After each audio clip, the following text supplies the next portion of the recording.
तो कथा क्या है? दृढ़ नैया है।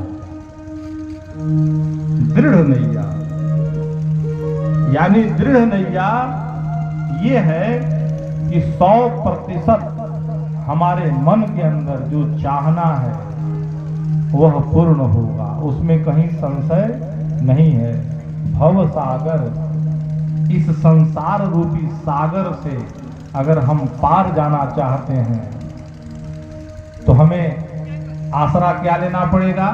माई के कथा का, कृष्ण का कथा का, राम के कथा को, और उस कथा को यानी माई के कथा को नैया बनाकर और उस पे हमें सवार होना पड़ेगा। और जब हम उस पर सवार हो जाएंगे तो इस संसार सागर से पार हो जाएंगे, पता नहीं चलेगा, पता नहीं चलेगा, क्षण मात्र में पार हो जाएंगे। इसीलिए गोस्वामी जी लिखेंगे भव सागर चह पार सो पावा, राम कथा ताकर दृढ़ नावा, भव सागर चह पार सो पावा। एक बार अगस्त जी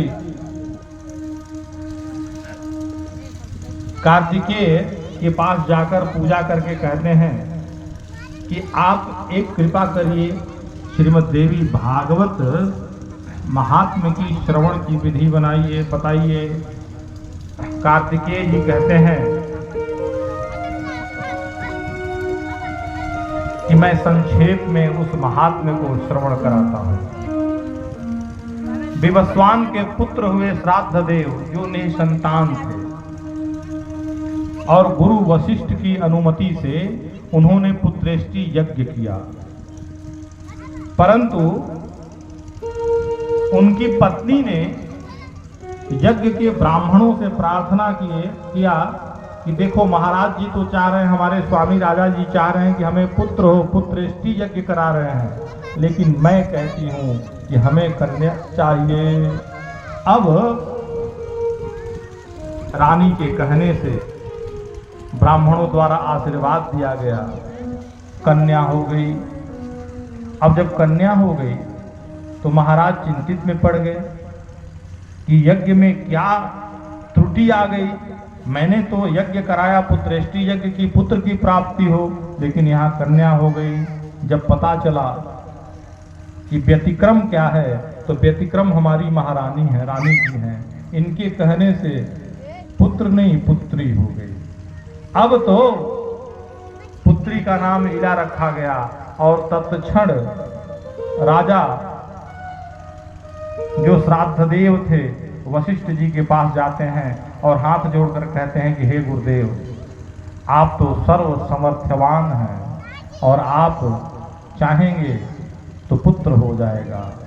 और वशिष्ठ जी के कृपा से जल अभिमंत्रित करके उस कन्या के ऊपर छोड़े, वह कन्या जो इला थी पुत्र रूप में परिवर्तित हो गई और उसका नाम हो गया सुद्युम्न। सुद्युम्न बहुत ही विद्यावान, पढ़ने में तेज, संस्कारी। एक दिन अपने सहचरों के साथ घोड़े पर चढ़कर हिमालय की तलहटी में जाते हैं और वन में भटक गए। वन में भटक गए तो हिमालय की तलहटी में कौन रहता है? तो हमारे भगवान भोलेनाथ बाबा रहते हैं। तो भगवान भोलेनाथ अपनी पार्वती मैया के साथ आनंद पूर्वक मुद्रा में रमण कर रहे थे। अब भगवान शंकर की और पार्वती मैया की छवि को निहार कर लौट कर चले आए। लेकिन अब वो जब देखे, पार्वती जी देखी तो लज्जित हो गई और उस अरण्य को यानी जो जंगल था उस जंगल को पार्वती जी मैया श्रापित कर दी। क्या श्रापित कर दी? कि आज के बाद इस अरण्य में, इस जंगल में जो आएगा वह स्त्री हो जाएगा। अब सुद्युम्न के साथी पीछे से खोजते खोजते उस अरण्य में पहुंचे, और जैसे ही अरण्य में पहुंचे सुद्युम्न के साथी, सारे लोग स्त्री हो गए। और वही नहीं, अरे जो उनके साथ घोड़े थे वो घोड़ी बन गए, जो हाथी थे वो हथिनी बन गए। सुद्युम्न भी अति सुंदर स्त्री बन गया। अब सुद्युम्न जब स्त्री बन गया उस जंगल में, अरण्य में, पार्वती मैया के श्राप से, तो उसको देखकर जंगल में एक दिन बुद्ध उस पर मोहित हो गया। अब जब बुद्ध मोहित हो गया तो जो सुद्युम्न स्त्री बना था वह भी मोहित हो गया।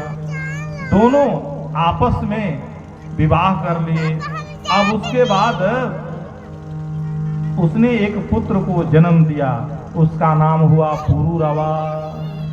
और